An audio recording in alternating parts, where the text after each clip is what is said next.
सङ्गच्छध्वं संवदध्वं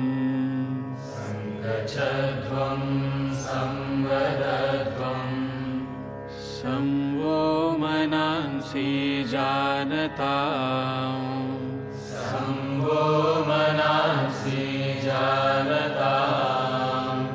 देवा भागं यथा पूर्वे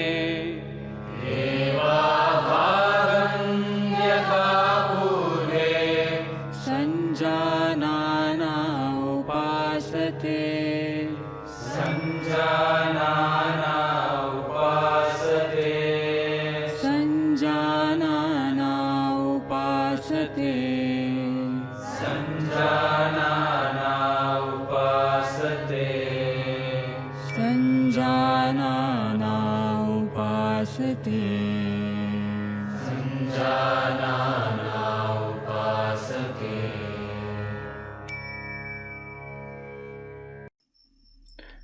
योग की दुनिया में आपका स्वागत है। आइए अब हम योग साधना का अभ्यास चालन क्रियाओं यानी शिथिलता अभ्यासों से करते हैं, जो शरीर में सूक्ष्म रूप से रक्त संचार को बढ़ाते हैं। गर्दन का व्यायाम। गर्दन को आगे और पीछे झुकाना। सचेत मुद्रा में खड़े हों। पैरों को आरामदायक स्थिति में फैलाएं तथा हाथों को कमर पर रखें। श्वास छोड़ें तथा सिर को धीरे धीरे आगे की ओर झुकाएं और ठुड्डी को छाती से स्पर्श करने का प्रयास करें। श्वास भीतर लें तथा सिर को उतना पीछे ले जाएं जितना आराम से जा सके और सांस भीतर लिए हुए सिर को वापस आगे लाएं। गर्दन को बाएं और दाईं ओर झुकाना। सांस छोड़ें तथा सिर को धीरे धीरे दाहिनी तरफ झुकाएं। कानों को कंधे से उतना अधिक निकट ले जाएं जितना संभव हो। सांस भीतर लें तथा सिर को सामान्य स्थिति में लाएं। सांस छोड़ें तथा सिर को बाईं तरफ झुकाएं। सांस भीतर लें तथा सिर वापस सामान्य स्थिति में लाएं। दाहिनी और बाहिनी ओर घुमाना। सांस छोड़ें तथा सिर आराम से दाहिनी तरफ उतना घुमाएं कि ठुड्डी कंधे की सीध में आ जाए। सांस भीतर लें तथा सिर को वापस सामान्य स्थिति में लेकर आएं। सांस छोड़ें तथा सिर को बाईं तरफ घुमाएं। सांस भीतर लें तथा सिर को वापस सामान्य स्थिति में लाएं। गर्दन को घुमाना। सिर को आगे की ओर झुकाकर ठुड्डी को छाती से स्पर्श कराने का प्रयास करें। सांस भीतर लें तथा सिर को घड़ी की सुइयों की दिशा में घुमाएं। सिर नीचे की ओर जाते समय सांस छोड़ें। अब सिर को घड़ी की सुइयों की विपरीत दिशा में घुमाएं। गर्दन के चारों ओर खिंचाव, गर्दन के जोड़ों व मांसपेशियों के शिथिलन तथा गर्दन के तनाव के दूर होने की अनुभूति करें। गर्दन में दर्द तथा स्पॉन्डिलाइटिस की शिकायत वाले लोगों को यह अभ्यास आराम से करना चाहिए। स्कंद संचालन। दोनों पैर परस्पर मिले हुए हों। पैर से सिर तक के हिस्से को सीधा रखें। भुजाओं को बगल में रखें। श्वास खींचते हुए बगल से दोनों भुजाओं को अपने सिर से ऊपर उठाएं। हथेलियां ऊर्ध्व दिशा में हो। श्वास छोड़ते हुए दोनों भुजाओं को बगल में वापस लाएं। जब हाथों को सिर से ऊपर उठाएं तो ध्यान रखें कि सिर को स्पर्श ना करें। इसी तरह जब हाथों को नीचे लेकर आएं तो इस बात का ध्यान रखें कि जांघों को स्पर्श ना करें।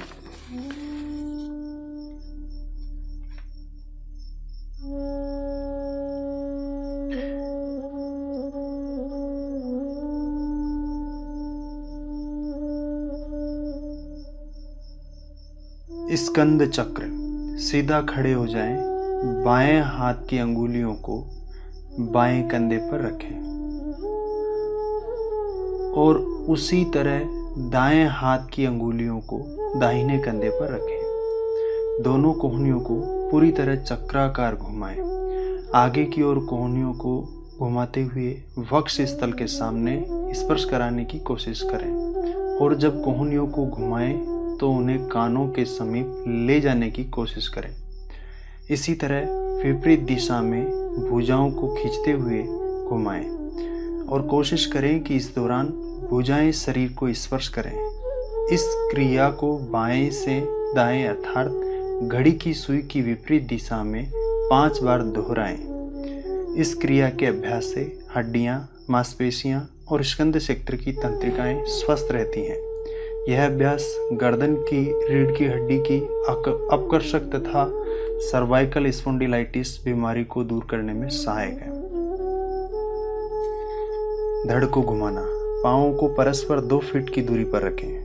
दोनों हाथों को छाती की ऊंचाई तक इस प्रकार उठाएं कि दोनों हथेलियां एक दूसरे के सामने हों।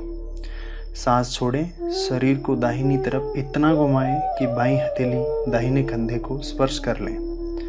सांस भीतर लेते हुए वापस लौटें। अब सांस छोड़ें। शरीर को बाईं तरफ इतना घुमाएं कि दाहिनी हथेली बाएं कंधे को स्पर्श कर लें। सांस भीतर लेते हुए वापस लौटें। पुनः दोहराएं। सांस लेते हुए धीरे धीरे करें। मेरुदंड या डिस्क संबंधी समस्या होने पर तथा मासिक धर्म के दौरान यह व्यायाम ना करें। खड़ी मुद्रा में विश्राम करें।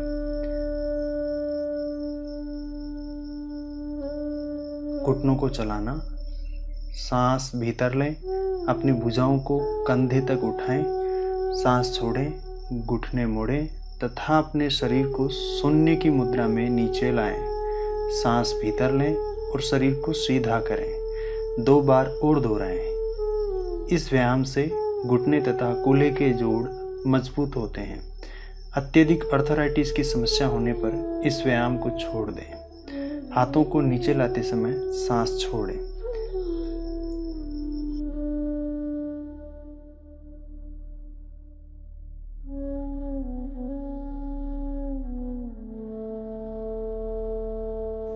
प्रज्ञा योग। ताड़ासन।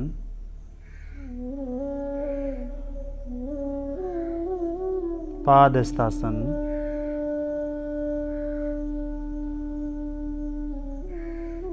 वज्रासन।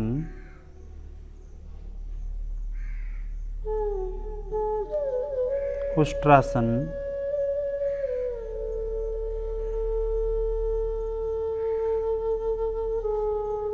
योग मुद्रा।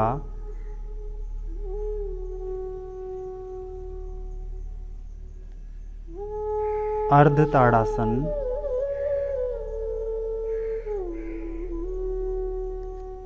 शशांकासन।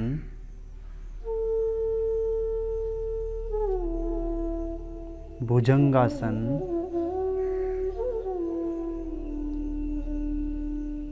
त्रियक भुजंगासन बाईं ओर। त्रियक भुजंगासन दाईं ओर।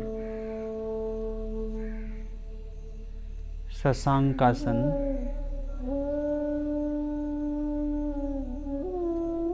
अर्ध ताड़ासन।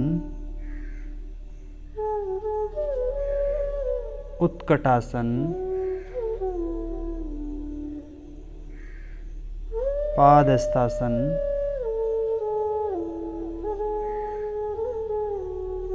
ताड़ासन।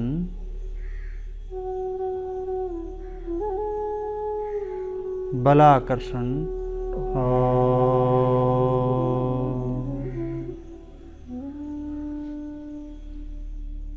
मंत्रों के साथ ओम भुः,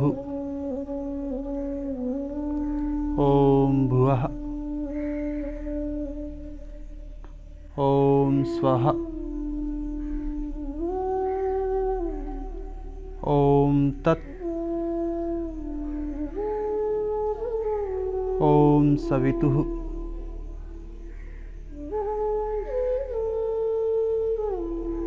ओम वरेण्यम, ओम भर्गो, ओम देवस्य, ओम धीमहि, ओम धियो, ओम योनः, ओम प्रचोदयात्, ओम भुः।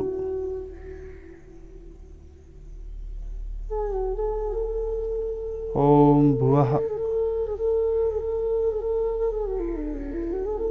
ओम स्वः।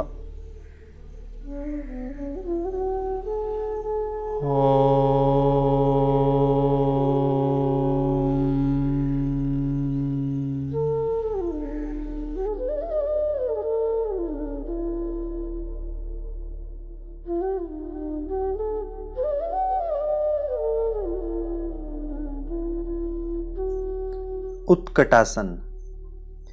यह आसन घुटने, जंघाओं और पिंडलियों की मांसपेशियों को मजबूत बनाता है।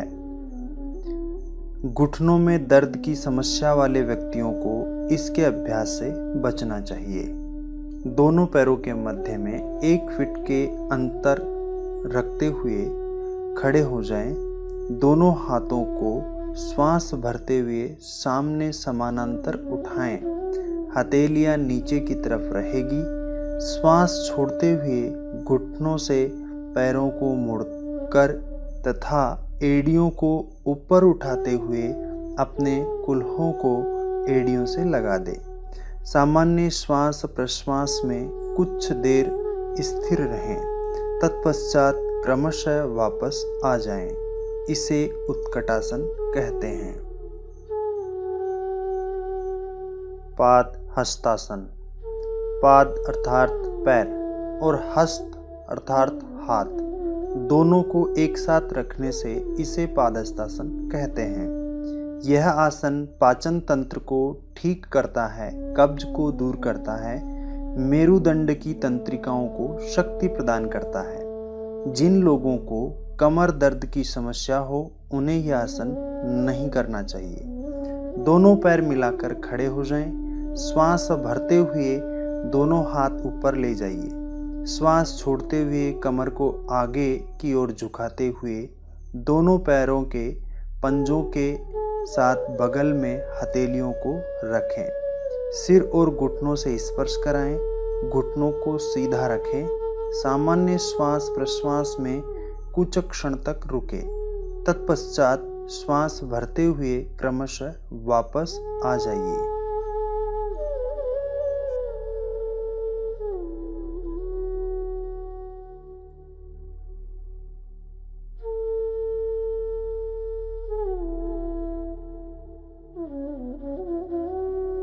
त्रिकोणासन। त्रिकोण का अर्थ है 3 कोण। इस आसन में शरीर में 3 कोण बनते हैं, इसलिए इसे त्रिकोणासन कहते हैं।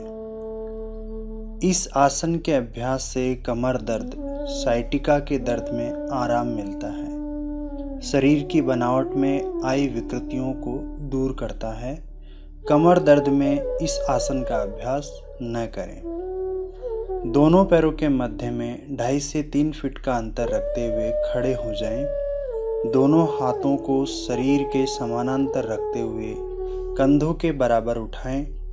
बाएं पैर के पंजे को बाईं तरफ सीधा कर दें। श्वास छोड़ते हुए बाएं हाथ से बाएं पैर के पंजे को स्पर्श करें।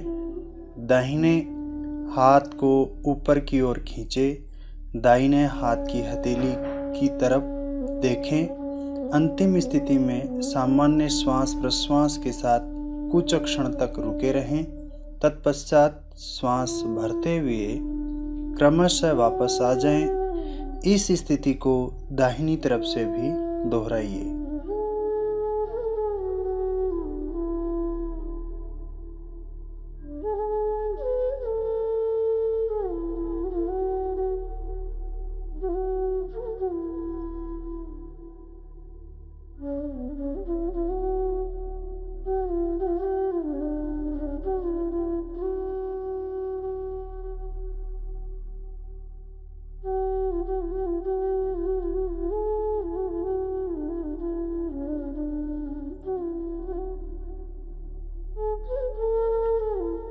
गुप्तासन।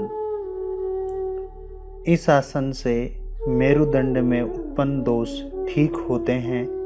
यह शांति, स्थिरता और भावनात्मक संतुलन लाता है।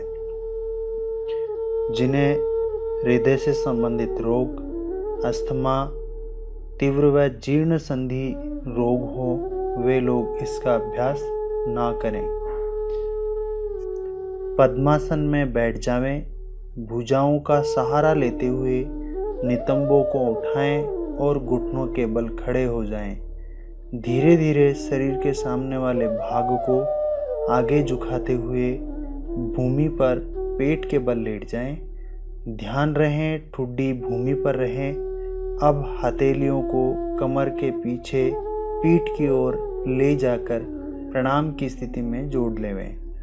अंतिम स्थिति में आँखों को बंद रखें और शरीर को शिथिल करें। इस स्थिति में कुछ क्षण तक रुके रहें और उसके बाद क्रमशः वापस आ जाएं। सिंहासन। संस्कृत में शेर को सिंह कहते हैं।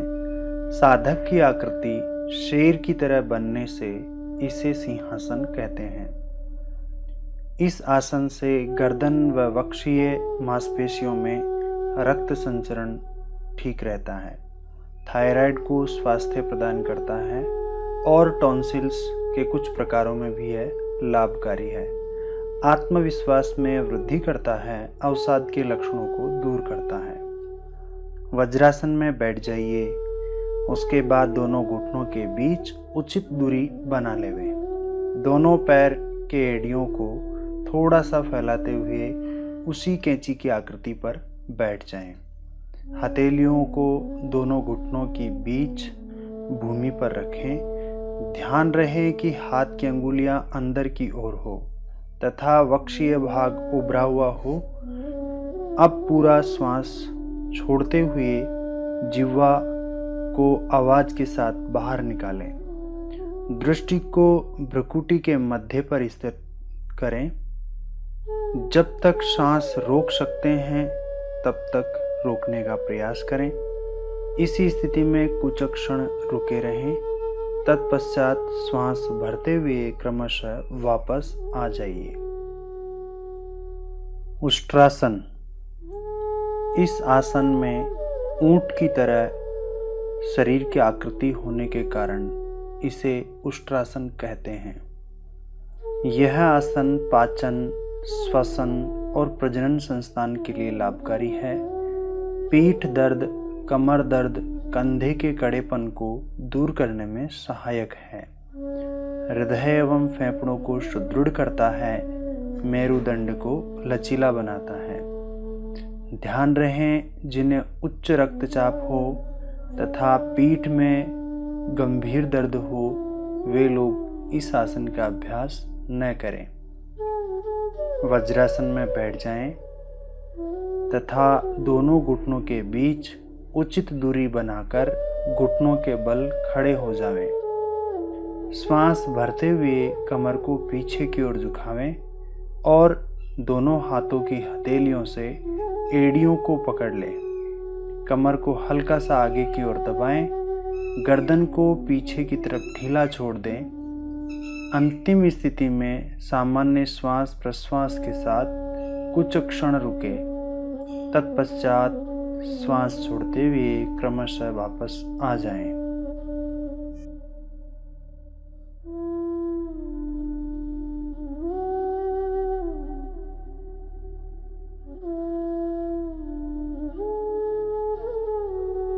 सुप्त वज्रासन।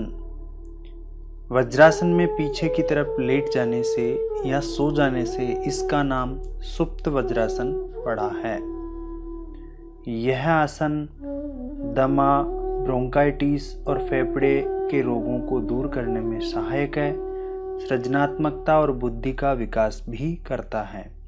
जिन्हें साइटिका, स्लिप डिस्क, मेरुदंड के निचले भाग के रोगों से पीड़ा हो तथा घुटनों में दर्द हो वे इस आसन को न करें। वज्रासन में बैठकर दोनों हाथ की कोहनियों को थोड़ा सा पीछे की तरफ जमीन पर लगाएं और धीरे से पीठ और सिर भूमि पर लगाकर लेट जाएं। दोनों हाथों को पीछे की तरफ से ले जाकर कंधों को पकड़ लें। अंतिम स्थिति में सामर्थ्यानुसार रुकें और कुछ देर रुकने के बाद विपरीत क्रम से वापस आ जाएं।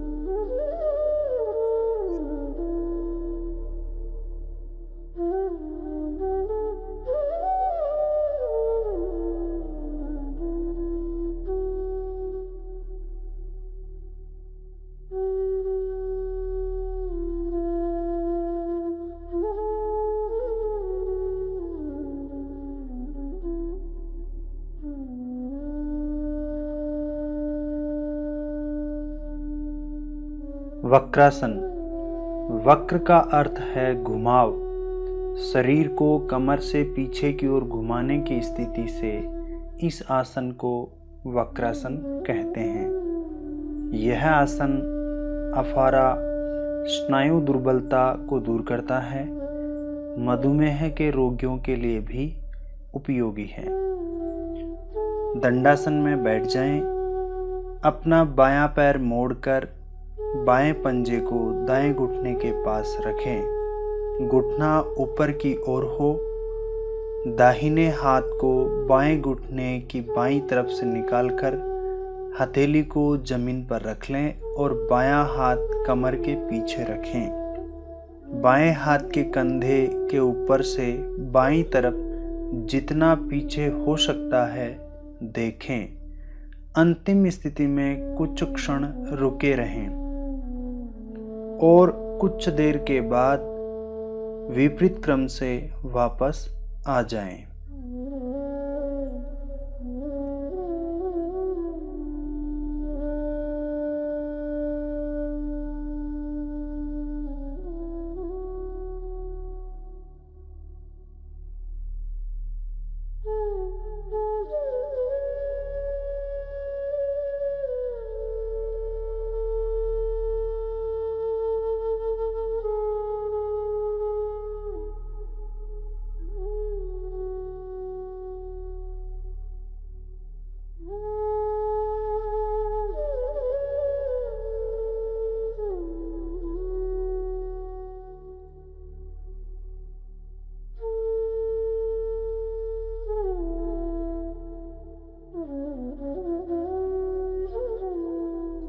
मत्स्यासन। यह आसन हृदय एवं फेफड़ों को सुदृढ़ करता है। श्वास संबंधी समस्याओं को दूर करने में सहायक है। ग्रीवाशूल एवं कमर दर्द में भी लाभकारी है। ध्यान रहें, वापस आते समय गर्दन को झटका न दें और गर्दन को घसीटे नहीं। पद्मासन में बैठ जाइए।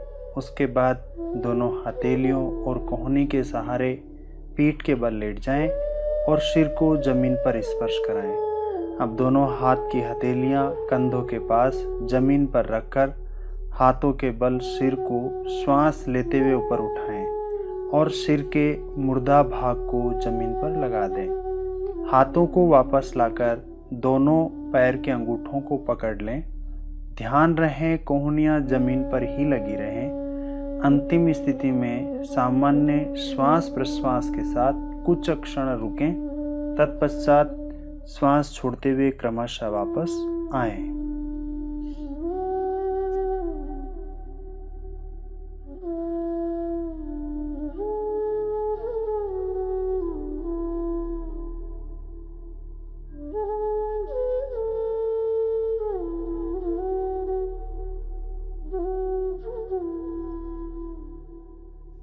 नौकासन। साधक के शरीर की आकृति नाव के जैसे बनने के कारण इसे नौकासन कहते हैं। यह आसन मंदाग्नि और मधुमेह के लिए उपयोगी है। ध्यान रहे, जिन्हें उच्च रक्तचाप, हृदय विकार व मेरुदंड में दर्द की शिकायत हो तो वे लोग न करें। पीठ के बल लेट जाइए। श्वास लेते हुए धीरे धीरे दोनों पैर, हाथ और सिर को जमीन से लगभग 40 से 45 डिग्री तक ऊपर उठाएं। अंतिम स्थिति में श्वास रोककर सामर्थ्यानुसार रोकें। तत्पश्चात श्वास छोड़ते हुए क्रमशः वापस आ जाएं।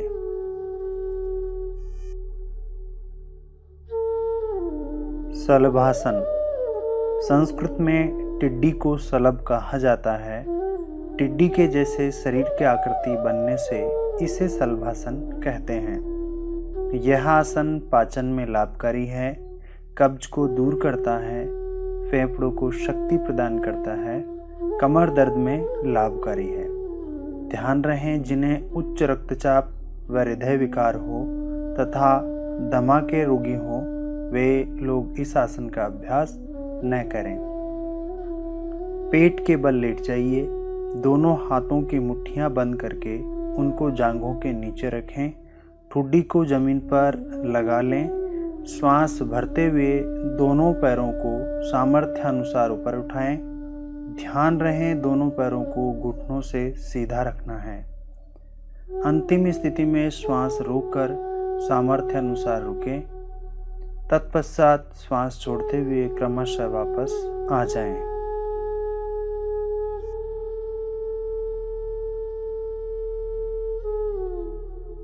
मयूरासन। यह आसन अंतःस्रावी ग्रंथियों में सामंजस्य लाता है, मानसिक एवं शारीरिक संतुलन को विकसित करता है तथा पेशियों को मजबूत करता है। त्रिदोषों के बीच संतुलन व सामंजस्य लाता है। ध्यान रहे जिन्हें उच्च रक्तचाप, हृदय विकार हो, हर्निया, पेप्टिक व ड्यूडेनियल अल्सर हो, वे लोग इस आसन का अभ्यास न करें। वज्रासन में बैठ जाइए। पंजों को एक साथ रखें। घुटनों को एक दूसरे से अलग कर लें। सामने की ओर झुकें और दोनों हथेलियों को घुटनों के बीच जमीन पर इस प्रकार रखें कि उंगलियां पंजों की ओर हो।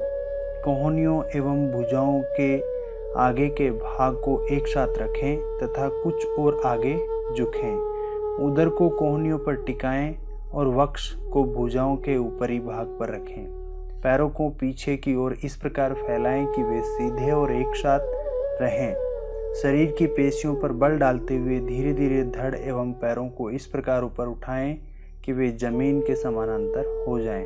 सिर को ऊपर उठाकर रखें। अब संपूर्ण शरीर का भार केवल हथेलियों के ऊपर संतुलित रहेगा। पेशियों पर अधिक जोर लगाकर पैरों और पंजों को और ऊंचा उठाने का प्रयास करें। अंतिम स्थिति में सामर्थ्य अनुसार रुके रहें। तत्पश्चात क्रमशः वापस आ जाएं।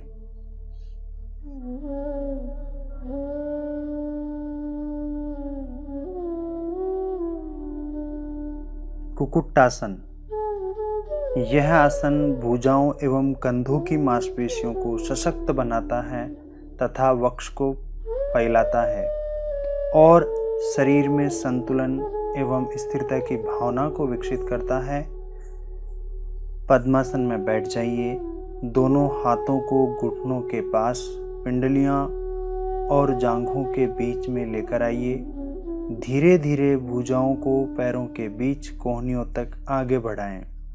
हथेलियों को जमीन पर स्थिर रखें तथा अंगुलियां सामने की ओर रहें। सिर को सीधा और दृष्टि को सामने किसी बिंदु पर रखें।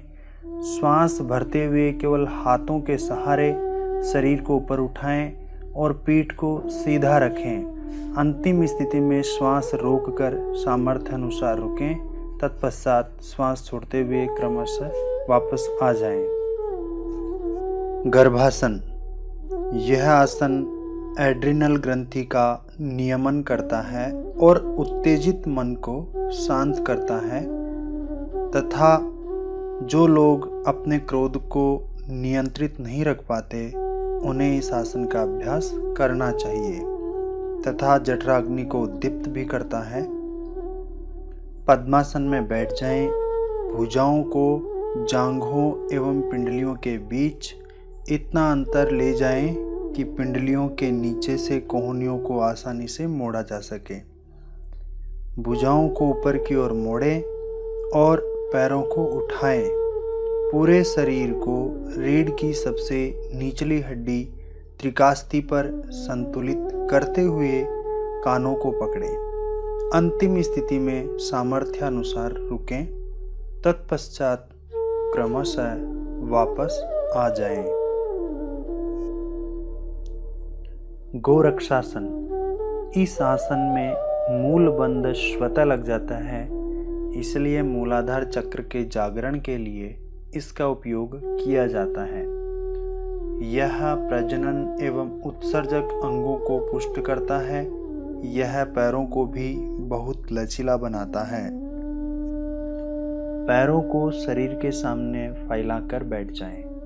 घुटनों को मोड़ें, पंजों को पकड़ लें और तलवों को मिला दें। एड़ियों को मूलाधार तक लाएं और हाथों को जमीन पर टिकाकर एड़ियों के ऊपर बैठ जाएं, जिससे एड़ियों का दबाव मूलाधार पर पड़े।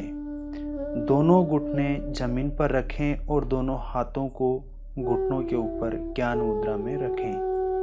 मेरुदंड को सीधा करें और सामने देखें। अंतिम स्थिति में कुछ क्षण रुके रहें, तत्पश्चात क्रमशः वापस आ जाएं।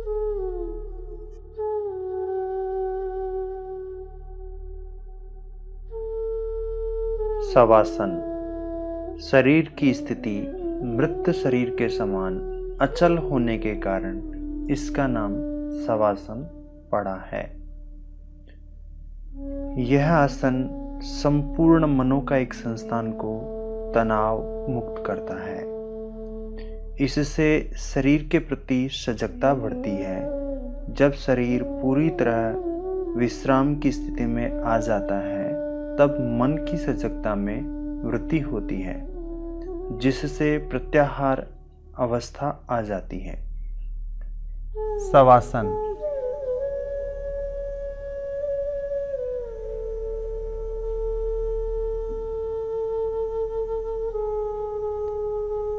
दोनों पैरों में हल्का सा अंतर लीजिए।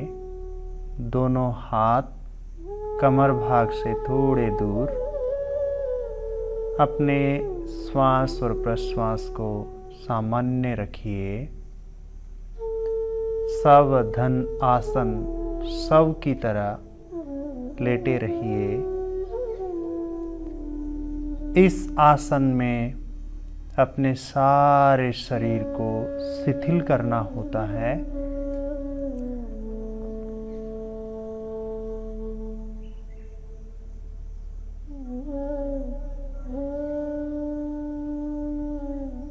अपने पैरों के अंगूठों से मस्तिष्क तक पूरे शरीर को शिथिल और शांत किया जाता है।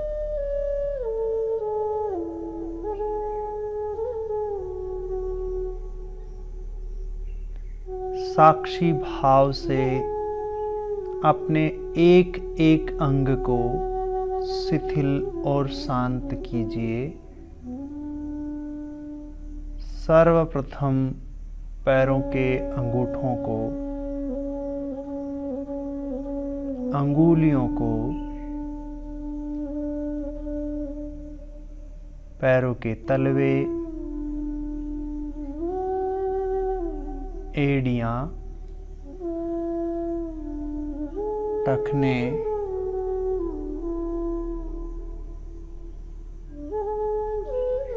पैरों की पिंडलियां,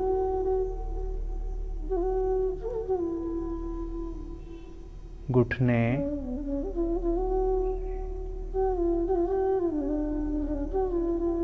जंघाएं, गुप्तांग,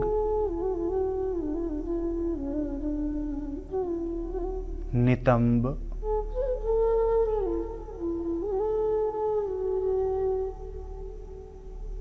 संपूर्ण कमर भाग,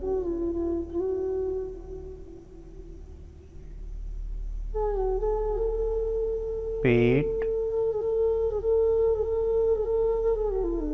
पीठ का हिस्सा,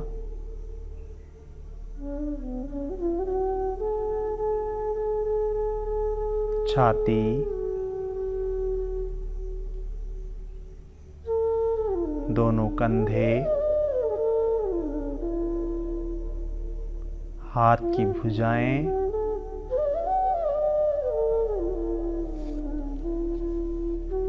दोनों कोहनियां, हाथ की कलाइयां, हथेलियां, हाथ के अंगूठे, दोनों हाथ की अंगुलियां, गर्दन भाग, ठुड्डी, दोनों होठ, नासिका, दोनों गाल,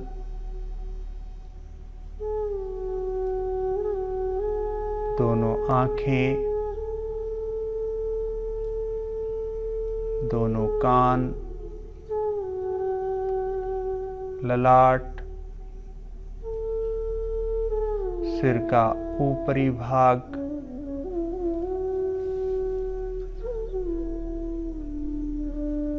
सिर का दायां बायां भाग, सिर का पीछे का भाग,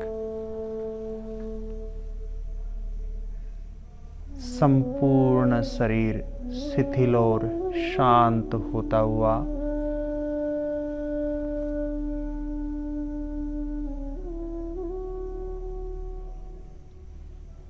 शवासन से बाहर आने के लिए दोनों पैरों को हिलाते हुए पास पास लेकर आइए। दोनों हाथ कमर भाग के पास, किसी एक दिशा में करवट लेते हुए अपने स्थान पर बैठ जाइए। आंखें बंद रखिए।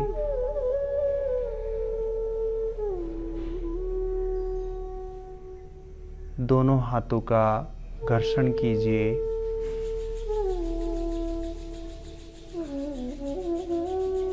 कोमलता से अपने चेहरे को सहलाइए। आंखों पर बिना दबाव डाले स्माइलिंग फेस के साथ धीरे से आंखें खोल दीजिए।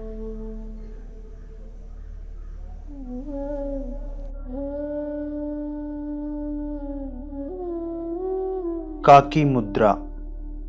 यह मुद्रा उच्च रक्तचाप को कम करती है, रक्त का शोधन करती है तथा इससे त्वचा के रोग जैसे खाज, खुजली, फोड़े फुंसी, एसिडिटी रोग भी नष्ट हो जाते हैं। पाचक रसों का स्राव बढ़ जाता है जो पाचन संस्थान को शक्तिशाली बनाते हैं। काकी मुद्रा द्वारा गुदा, उदर, कंठ एवं हृदय विकार भी दूर हो जाते हैं। होठों को कुएं की चोंच के समान आकृति बनाकर धीरे धीरे वायु अंदर खींचकर उसका पान करें। यह क्रिया सभी रोगों को नष्ट करने वाली काकी मुद्रा है। कुछ बार श्वास प्रश्वास की इस क्रिया को इस मुद्रा के साथ दोहराएं। अश्विनी मुद्रा। यह मुद्रा मांसपेशियों को मजबूत बनाती है। मलाशय से संबंधित दोष जैसे कब्ज, बवासीर, गर्भाशय या मलाशय भ्रंश को भी दूर करती है। जिन्हें गुदानाल पिस्टुला हो उन्हें यह अभ्यास नहीं करना चाहिए। ध्यान के किसी आसन में बैठ जाएं। गुदा द्वार को धीरे धीरे संकुचित करते हुए पूरक करें। मांसपेशियों को संकुचित करते रहें और उसके साथ साथ में अंतः कुंभक लगाएं। तत्पश्चात रेचक करें और संकुचित मांसपेशियों को शिथिल करें। इसी क्रम को बार बार दोहराएं।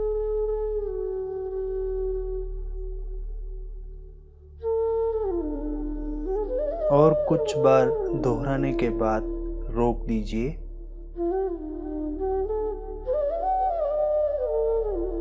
महाबंध। त्रिबंधों को एक साथ करने के कारण इसे महाबंध कहा जाता है। महाबंध से तीनों बंधों के लाभ प्राप्त होते हैं। यह पीयूष ग्रंथि का हार्मोन स्राव को भी प्रभावित करता है तथा संपूर्ण अंतःस्रावी तंत्र की कार्यप्रणाली को भी नियमित करता है तथा क्षय रोग, ह्रास और बुढ़ापे की प्रक्रियाओं को भी थामता है। जब तक अन्य तीनों बंधों में दक्षता प्राप्त ना हो जाए, महाबंध लगाने का प्रयास ना करें। निम्न रक्तचाप, उच्च रक्तचाप, हृदय रोग के दौरान तथा हर्निया, आमाशय या आंतों के अल्सर से पीड़ित व्यक्ति को इसका अभ्यास नहीं करना चाहिए। पद्मासन में बैठें, कमर गर्दन एक सिद्ध में तथा हाथों को घुटनों पर रखें। धीरे धीरे नासिका से गहरी सांस लें। तत्पश्चात मुंह से सांस को तेजी से बाहर निकालें। क्रमशः जालंधर, उड्डयन बंद और मूल बंद लगाएं। सहजता पूर्वक जब तक हो सके रोककर। अब मूल बंद, उड्डयन बंद और जालंधर बंद को एक एक करके छोड़ें। जब गर्दन सीधा हो जाए तब धीरे धीरे नासिका से सांस लें।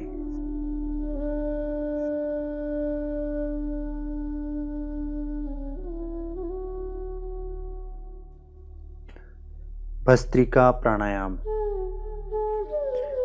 इस प्राणायाम से त्रिदोषों में संतुलन बना रहता है। यह प्राणायाम मन को शांत व एकाग्र बनाता है, आंतरिक अंगों की मालिश करता है, पाचन संस्थान को पुष्ट करता है तथा दमा व फेफड़ों से जुड़े हुए रोगों का निवारण करता है।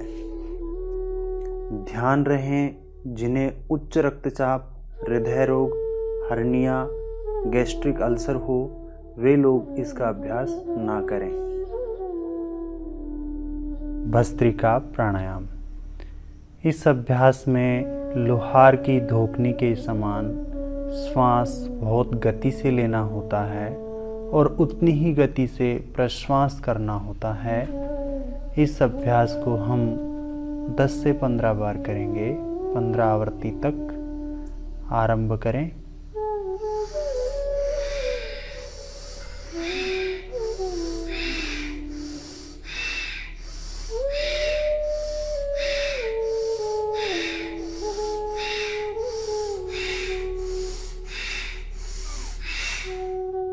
अब दाहिने हाथ की नासिका मुद्रा बनाते हुए बाईं नासिका को बंद करें और दाहिनी नासिका से श्वास भीतर लें। अंतः कुंभक लगाएं। जालंधर बंद लगाते हुए अपनी क्षमता के अनुसार, और उसके बाद में बाईं नासिका से कंप्लीट एक्सहेल करें, पूर्ण प्रश्वास, और आराम से रिलैक्स। इस अभ्यास के द्वारा शरीर में आए परिवर्तन को महसूस करें। इस प्रकार यह अभ्यास पूर्ण हुआ। भ्रामरी प्राणायाम। इस प्राणायाम से तनाव, चिंता, क्रोध, अनिद्रा व रक्तचाप से जुड़ी समस्याओं में लाभ मिलता है। यह ऊतकों को शीघ्र स्वस्थ बनाता है तथा वाणी में सुधार लाता है। भ्रामरी प्राणायाम। षण्मुखी मुद्रा लीजिए। गहरी श्वास भीतर लीजिए और भ्रमर का गुंजन करते हुए प्रश्वास कीजिए।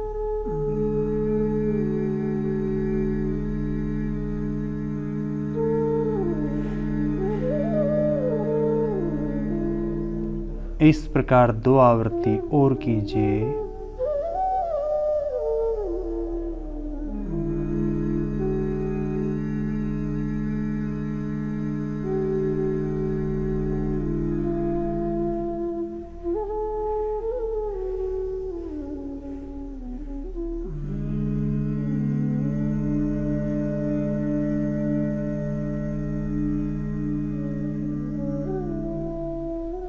तीन बार हो जाने के बाद में रोक दीजिए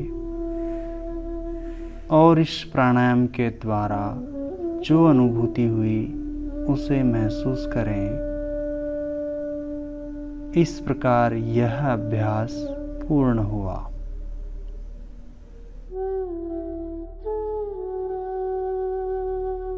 आइए अब ध्यान के लिए तैयार होते हैं।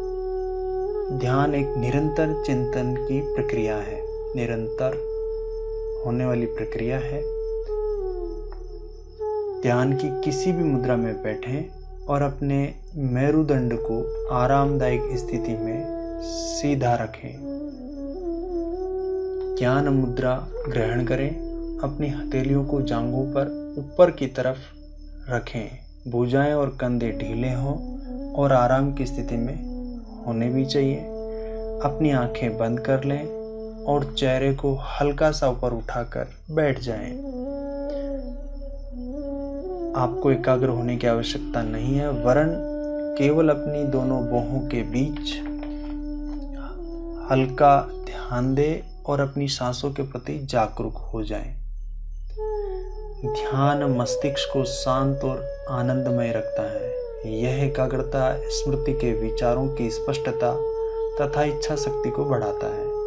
यह पूरे शरीर और मस्तिष्क को सही तरह से आराम देकर उसे पुनः चैतन्य कर देता है। यह सकारात्मक भाव जगाने में सहायक है। ध्यान हमें आत्मानुभूति की दिशा में आगे बढ़ाता है। ध्यान की स्थिति में बने रहिए, एकदम सहज हो जाइए।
मैं स्वयं को एक स्वस्थ, शांति प्रिय, आनंदपूर्ण एवं प्रेमपूर्ण मानव बनाने का संकल्प लेता हूँ।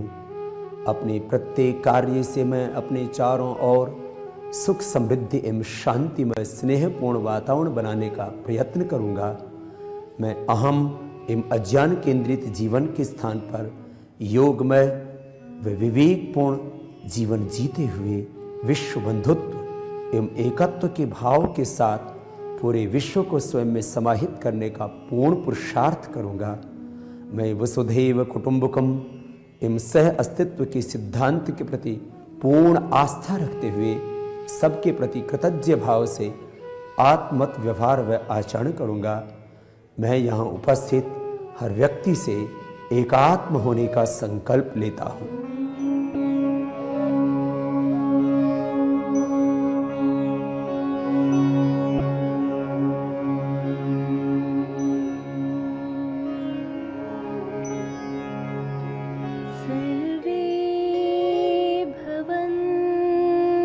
सुखिनः सर्वे सन्तु निरामयाः सर्वे भद्राणि पश्यन्तु मा कश्चित् दुःखभाग् भवेत् मा कश्चित् दुःखभाग् भवेत्।